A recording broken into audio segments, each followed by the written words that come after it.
រំគេនាយសេចក្តីថាវត្ថុតាងនៃព្រះពុទ្ធសាសនាមានអ្វីខ្លះដែរទៅព្រះគុណជាអង្គម្ចាស់សូមនិមន្តប្រាប់ផនតេបពិតព្រះមហាថេរៈដែលប្រាថ្នាបួសមិនសឹកដល់ចម្រើនព្រះគុណជាអង្គម្ចាស់ហើយនៅក្នុងទីសក្ការៈបូជាដែលជាតំណាងដែលជាទឹកតាំងពេលដែលព្រះអង្គបរិនិព្វានទៅព្រះអង្គទ្រង់សម្ដែងថានិពុតេលោកនីតមហិសម្ពុទ្ធេអគ្គបុគ្គលេបដិរូបាចធោបាចជីនធាតតុយោចតរាសីទេសហសធម្មខន្ធាសទេសតាអគ្គពវតឋានេថបេតាហន្តិអ្នកបានណាំបានសេចក្តីថាការព្រះដ៏មានពភាកការព្រះចិនស្រីព្រះអង្គគង់ធរមាននៅ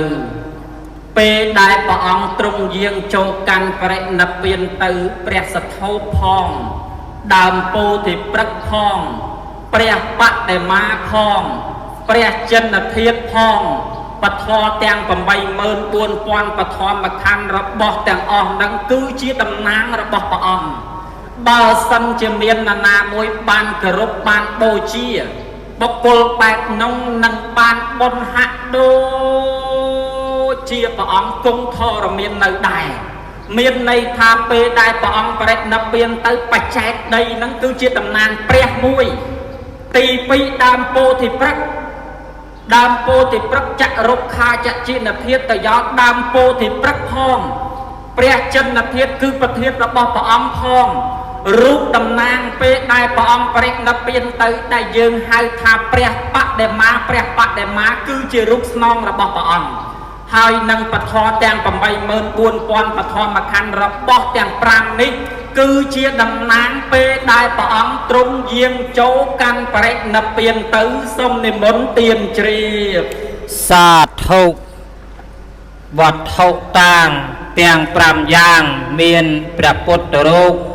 ពោធិព្រឹកស្ដោកបច្ចេតដីសរីរកធាតុពធ 84000 ពធមខណ្ឌជាផុសតាងសម្គាល់ថានៅពេលដែលព្រះសម្មាសម្ពុទ្ធព្រះអង្គបានបរិនិព្វានទៅព្រះអង្គបានបន្សល់ទុកនៅវត្ថុតាងទាំង5យ៉ាងនេះសម្រាប់ដល់បរិស័ទពុព្វជិតនៅក្នុងព្រះសាសនា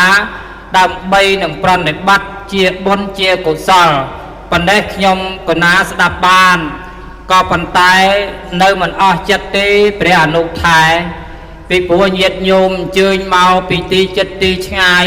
បើនិយាយអំពីទំហំចិត្តនឹងធំធេងណាស់បានមកដល់ទីទឹកដីនេះមិនបានអាត្មាថាទំហំចិត្តនឹងធំធេង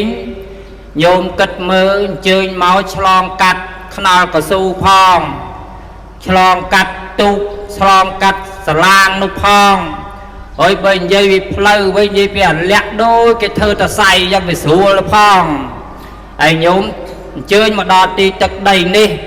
អញ្ចឹងមានន័យថាទឹកចិត្តរបស់ញាតិញោមធំធេងណាស់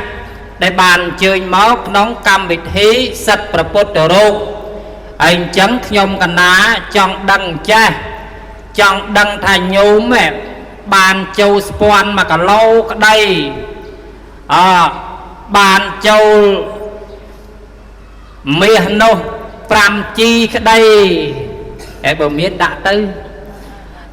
ចូល5ហ៊ុនក្តីប៉ុន្តែខ្ញុំកណានឹងចង់ដឹងអំពីអានិសង្ឃតើអានិសង្ឃអ្នកដែលបានចូលរួមសត្វពុទ្ធរូបមានចូលស្ពាន់ក្តីចូលជាមាសក្តីនឹងសម្រាប់សត្វពុទ្ធរូបនឹងមានអានិសង្ឃបែបណាដែរទៅព្រះគុណជាអង្គម្ចាស់សូមរតនានិមន្តឆ្លើយផនតេបពិតព្រះថេរៈដ៏ចម្រើនខ្ញុំកណាហ្នឹងវាចេះតែឆ្លើយ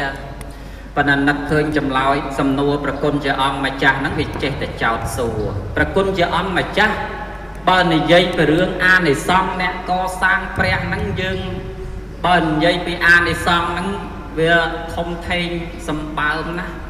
បើនិយាយពីបុណ្យធំកសាងព្រះបើធ្វើបុណ្យជាមួយព្រះបានបុណ្យធំមិនបាច់ចាំដល់ថ្នាក់កសាងព្រះទេត្រឹមតែយើងបូជាព្រះគោរពព្រះត្រឹមតែឃើញព្រះហ្នឹងអានិសង្ឃកណនីមិនបានផងឲ្យតម្រង់បានកសាងព្រះ អាត្មានៃទានរឿងមួយញោមឲ្យញោមបានស្ដាប់ឲ្យបានជ្រាបអ្នកដែលបានត្រឹមតែបូជាព្រះអ្នកដែលបានត្រឹមតែគោរពព្រះញោមនៅក្នុងបត្រៃបីដកមានសម្ដែងពីរឿងព្រះថេរៈមួយអង្គដែលឃើញព្រះពុទ្ធព្រះអង្គគង់ហើយមានសេចក្តីជ្រះថ្លាមានចិត្តរីករាយជាមួយព្រះអង្គមានចិត្តសោមនស្សជ្រះថ្លាជាមួយនឹងព្រះអង្គញោមមកព្រះថេរៈលោកមានសេចក្តីជ្រះថ្លាប៉ុណ្ណឹងលោកបានចូលសាងប្រភ្នោះបួសហើយរីករាយជ្រះថ្លាគោរពសប្បាយចិត្តពេលដែលឃើញប្រភពព្រះអង្គពេលដែលឃើញរូបព្រះអង្គជ្រះថ្លាជាមួយព្រះអង្គគោរពបដិបត្តិធម៌ទៅតាមព្រះអង្គជ្រះថ្លារីករាយសប្បាយចិត្តស្រឡាញ់ព្រះអង្គប៉ុណ្ណឹងគាត់ខំប្រឹងបដិបត្តិធម៌អានិសង្សរបស់គាត់ណាញោមវល់នៅក្នុងវាវត្តសង្សារមិនដែលស្គាល់ទុគតិសោះអស់31កាប់ញោមមិនដែលស្គាល់ពាក្យថានរកប្រេតទេរិឆានអសូរកាយឡើយនឹងត្រឹមតែជ្រះថ្លាឃើញតែរូបព្រះផងរហូតដល់ព្រះសាសនារបស់ព្រះសមណគោតមបរមគ្រូនៃយើងបានចុះមកកើតនៅតនសាសនារបស់ព្រះអង្គរហូតដល់គោរពបដិបត្តិធម៌សម្រាប់ឈានអភិញ្ញា6រហូតបានទៅដល់ព្រះនិព្វានដោយសារបានត្រឹមតែឃើញរូបព្រះរីករាយជាមួយព្រះផងតនបានកសាងព្រះផងហ្នឹងយើងគ្រាន់តែកណនាត្រួសអ្នកដែលមានចិត្តរីករាយជ្រះថ្លាជាមួយព្រះលោកយាយម្នាក់នោះគាត់មានវ័យចាស់មែនតែនហើយលោកយាយច័ន្ទឌៀលញោមមកឲ្យពេលដែលព្រះអង្គនិមន្តយាងមកយាយច័ន្ទឌៀលមិនដែលគោរពមិនដែលជឿព្រះសោះប្រមុខកលៀនពេលដែលយាងចយាត្រាជាមួយនឹងព្រះអង្គលោកយាយច័ន្ទឌៀលកំពុងដើរកាន់ឈើជ្រត់ដើរត្រុបដើរទៅដល់ទល់មុខជាមួយនឹងព្រះអង្គដឹងឧបនិស្ស័យថាយាយច័ន្ទឌៀលនឹងស្អែកនឹងត្រូវតែស្លាប់ហើយបើសិនជាតថាគតនឹងមិនទៅប្រោះទេច្បាស់ជាទៅនរកប្រេតទេរិឆានអសូរកាយហើយមានឯណាញោមមកព្រះអង្គនិមន្តទៅជាមួយនឹងភិក្ខុសង្ឃ500អង្គជាមួយនឹងព្រះថេរៈមានប្រមុខកលៀនជាដើមនិមន្តទៅទល់មុខព្រះយាយច័ន្ទឌៀលមិនស្គាល់ទាំងព្រះផងបានព្រះថេរៈលោកប្រាប់តាណែលោកយាយហេតុអីក៏លោកយាយមិនដាក់ឈើជ្រត់ចុះឲ្យថ្វាយអង្គមព្រះអង្គសុំព្រះអង្គជាទីពឹងទៅបានលោកយាយដាក់ឈើជ្រត់ចុះឲ្យថ្វាយអង្គមព្រះអង្គថ្វាយអង្គម3ដងយកព្រះអង្គជាទីពឹងពេលដែលព្រះអង្គយាងនិមន្តទៅផុតទៅគោនឹងវាជុលយាយនឹងស្លាប់ទៅបានដោយសារអារម្មណ៍ចុងក្រោយដែលជ្រះថ្លាគោរពព្រះប៉ុណ្ណឹងញោមមកយាយច័ន្ទឌៀលក៏ស្លាប់ទៅបានតកើឋានសួគ៌អស់មកគណៈចិត្តញោមមើលដោយសារបានត្រឹមតែជ្រះថ្លាជាមួយព្រះផងហ្នឹងមិនទាន់បានកសាងព្រះផងអាហ្នឹងក៏ត្រួសរំទាយសេចក្តីឲ្យប្រគុណជាអង្គម្ចាស់ហ្នឹងតែជាចិត្តឲ្យបាត់ហត់រឿងសួរហ្នឹងឯងប្រគុណជាអង្គម្ចាស់មិនមែនត្រឹមតែមនុស្សប៉ុណ្ណឹងទេដែលគុណហើយសំបីតែសត្វមៀមណោដែលមានស្លាបទាំងពីរមានជើងពីរមានកញ្ញាំមានម្រាមពេលដែលព្រះអង្គយាងនិមន្តទៅបិណ្ឌបាតសត្វមៀមនឹងជូនដំណើរព្រះទៅពេលដែលព្រះអង្គត្រឡប់មកវិញសត្វមៀមនឹងហើរទៅទទួលព្រះហើយពេលដែលព្រះអង្គផុតតាអនុមោទនាសម្ដែងធម៌